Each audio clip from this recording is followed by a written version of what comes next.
more than 60 Dolby Atmos screens. And all of this points to, with all humility, all the love that the market has given us, and South as a market has given us since I'm here with you in Hyderabad. Even last year, 2022, there were more than 300 Indian films that released in Dolby Atmos. So there's a lot of content, from a theatrical perspective, that's out there. We also, as a brand, in the last 10 years, Dolby Atmos as a brand, we also powered up experiences on streaming services. So there are a lot of global and Indian streaming services that come, with Dolby Atmos and Dolby Vision. So right from international, OTT platforms like Netflix, Prime Video, Apple TV Plus, they deliver their content in Dolby Vision and Dolby Atmos. Indian streaming services on the AV or the audiovisual side, right from Disney Plus, Hotstar, ZEE5, Sun Next, Hoichoi, which is a Bengali streaming service, even AHA. The Telugu streaming service uses Dolby technology. On the audio streaming side, we all Indians also love a lot of music, right? So there are, music streaming services that stream music in Dolby Atmos, which include Apple Music, Hungama Music, Gaana. Even on the podcast side, increasingly Indian consumers are liking, to consume their podcasts in Dolby Atmos. So there are streaming services like Earshot. There are streaming services like Time Special, which was a recent podcast service that started streaming in Dolby Atmos. You can even get a Dolby Atmos experience 35,000 feet up in the sky when you're flying. There is an in-flight entertainment service called Spice Screen from SpiceJet that comes with where you can get a Dolby Atmos experience. So our goal is to ensure that the consumer, wherever, in whichever environment and whichever lifestyle he or she is living, should get the best possible experience. Can technology do that? The answer is yes. The Dolby technology does that.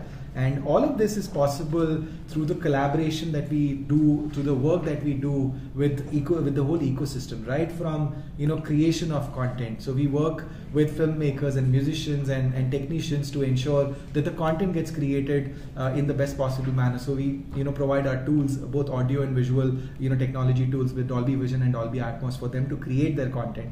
Then comes the delivery of content. If the content is created in Dolby, how does it get delivered in Dolby? So there we work with broadcasters, pay TV platforms, OTT streaming services, audio streaming services to ensure that the delivery happens in the best possible format. And the third piece in the ecosystem is the playback, which is where devices that come in. So devices right from TVs to smartphones to PCs to even headphones. Can those devices deliver a best playback experience in Dolby? Yes. So when the content is created, delivered, and played back all in Dolby is when the consumer gets the best possible experience. And that is what we've been trying to do in the last 10 years with Dolby Atmos, for example. Not that we've not been in the market earlier. Dolby as a brand was established in 1950 by Ray Dolby. And back then, he was trying to address a very particular, problem, which was how to reduce hiss, in audio recording. That is where it started. One of our first, few products was a noise cancellation on-off switch on a tape recorder. I don't know if you remember, there was a switch that you could turn on to reduce, noise cancellation in tape recorder.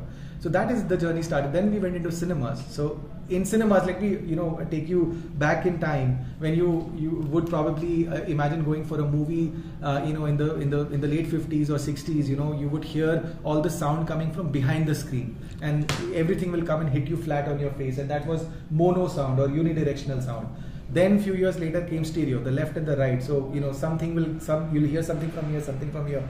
Then came surround sound. So Dolby also pioneered a surround sound where you would have heard of formats like 5.1, 7.1. So 5.1 was a format where they added a center channel behind the screen. So center channel would be used for dialogues. The left and the right would typically, you'll hear some music and some sound effects from them. And there were two channels which were added at the back for surround. So 3 plus 2, 5. And 0.1 was, the subwoofer for low frequency sound. That enabled filmmakers to, move sound a little. But then there was a restriction. The sound would only come from here or here or here or here. It will not come, in an immersive 360 space. That is where, our engineers worked and brought out the first object-based audio called Dolby Atmos in 2012. which I just spoke about, that's completed 10 years of journey. And Dolby Atmos is an object-based spatial audio format where it treats sound as an object. And when you treat sound as an object, you can place it anywhere in 360-degree space. You can place it up there, down below, close to your ears, far away, huge, big, small. And that gave a lot of independence to filmmakers and storytellers, where they could actually move sound. So imagine a sequence of rain falling overhead. Our human ears will hear the sound of the rain coming from the top. It will not hear it from here or back or front, right? And that is what Dolby Atmos allowed to do. Dolby Atmos is based on two principles: placement and movement of sound. So if you can place and move sound anywhere in a 360-degree space, the filmmakers get that independence to do it, and that's what we've been doing. So there is a Dolby Atmos experience now available, in the theaters. It's available, on your TVs. It's available on your phones, and the technology should be such that it gives you the best possible experience in the device that you have. And that was the audio part. Now we have also moved into the visual side of the experience with Dolby Vision HDR. And this was a technology that was introduced a few years later, after 2012, and it's a technology that uses high dynamic range. Now, high dynamic range is basically, it expands the whole color gamut. So it carries more, color information. So colors look 40 times brighter. The dark, areas look 10 times darker. So, it's a huge contrast that you get as a consumer.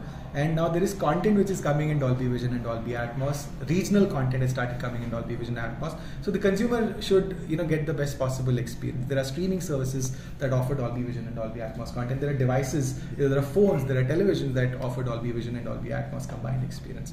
So that's sorry for the long answer, but this is the journey that we've had as a brand in the last 10 years that we've been, bringing Dolby Atmos. Not that we've been present for 50 years as a brand, but this was the latest technology in the last 10 years that we brought not only to the Indian market, but it's available globally as well.